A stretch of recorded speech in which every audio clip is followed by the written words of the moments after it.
వెండి రికార్డ్ తొలిసారిగా కేజీ 4 లక్షలకు చేరింది. మరి బంగారం ధరెంత?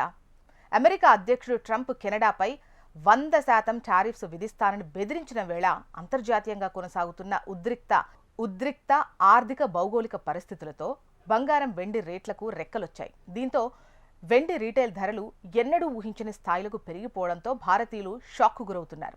ఈ భారీ ర్యాలీ చూస్తున్న కొందరు ఆశ్చర్యం వ్యక్తం చేస్తుంటే మరికొందరు మాత్రం త్వరలోనే క్రాష్ ఉంటుంది అంటున్నారు. మొత్తానికి ఏదేమైనా రేట్లతో సంబంధం లేకుండా షాపింగ్ చేస్తూ పోతున్న వారు మాత్రం తమ నగరాల్లో తాజా రేట్స్ ఏ విధంగా ఉన్నాయో గమనించి ముందుకెళ్లడం బెటర్.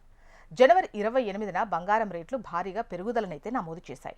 24 క్యారెట్ 10 గ్రామ్ గోల్డ్ వచ్చేసి 3,220 రూపాయలు పెరిగింది. దీంతో హైదరాబాద్, వరంగల్, నిజామాబాద్, ఖమ్మం, విజయవాడ, విశాఖపట్నం, తిరుపతి, కడప నగరాల్లో స్వచ్ఛమైన బంగారం రేటు 1,65,710 వద్ద కొనసాగింది.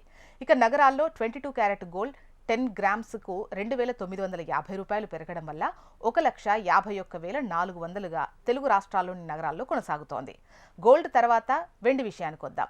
వెండి రేట్స్ మనం పరిశీలించినట్లయితే అస్సలు బ్రేక్ లేని ర్యాలీ అని చెప్పొచ్చు. అంతర్జాతీయ ఉద్రిక్తతలు కొనసాగుతుండడంతో సిల్వర్ ర్యాలీకి అడ్డుకట్ట లేకుండా కొనసాగుతోంది అని అంటున్నారు నిపుణులు.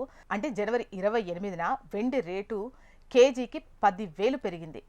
సో ఈ క్రమంలో 2 తెలుగు రాష్ట్రాల్లోని ప్రధాన నగరాలైన హైదరాబాద్, వరంగల్, నిజామాబాద్, ఖమ్మం, విజయవాడ, విశాఖపట్నం, తిరుపతి, కడపల్లో కేజీ స్వచ్ఛమైన వెండి రేటు 4 లక్షలుగా ఉంది. అంటే 1 గ్రాము వచ్చేసి 400 రూపాయలు.